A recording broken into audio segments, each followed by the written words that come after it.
Today we have here a 2017 Phaeton, and it has this caulking. This is the roof caulk that were up here, and it has they seal this and then they paint it somewhat. But this is, you can see here, this is CSL that's been painted, and this caulk has been added on the edge. And I want to show you this right here, that even though this is CSL, that it just right there, it just peels right up. And you can see here's some more that we took off, that it just peels right up.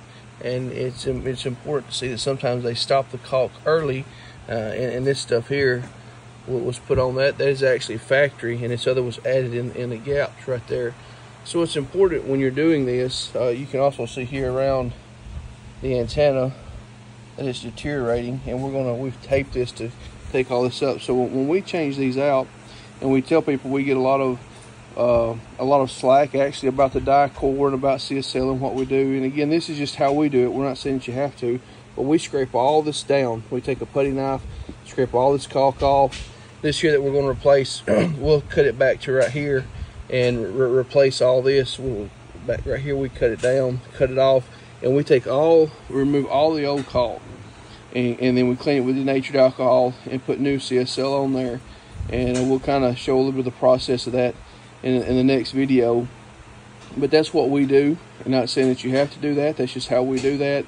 It works out better for us because sometimes this doesn't adhere, even if you clean, or a lot of people will scalp this and cut the top off, and that does help. But at the end of the day, this here needs to adhere to the fiberglass itself. So it's important to see that and understand when you're redoing caulk. And you don't want to use the die core either. The die core doesn't set up well. Now you can, a lot of people swear by the die core, and if you clean it off, the die core does adhere and will work in a pinch. We have seen the CSL outlast the die core 4 to 1. That about that 3-year mark, the die core cracks and fails, and it has to be replaced. And most of the CSL, we say that's around the 10-year mark on the roofs. A lot of people don't know or don't have any kind of estimate on that, but what we see is the CSL is generally good for 10 years.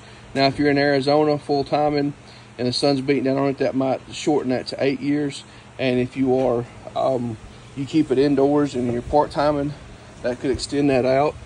You can see here on this side too, kind of the same thing that was added, but you can just, that just kind of pulls right up, and you can see that. That's why this is very important that you take all this old caulk, you clean it up first, and we clean all this off. And this is kind of just, you can see how it's just kind of deteriorating on the sides here. And it's important for us when we do this and we remove this all the way down to the roof. Also, we tell people too that you need to have somebody looking over your roof every year. And this is kind of why we've come across these little cracks here in the roof itself here and here, which are not just major issues, but we do, when we recaulk this, we're going to silicone over both of those and take care of that. We also found some spider web cracking. I don't know if there's something pushing up or something has hit that, but we're going to seal that too and take care of that to stop water from coming in later on. Again, this is just how the Precision Boys do it. Thank you.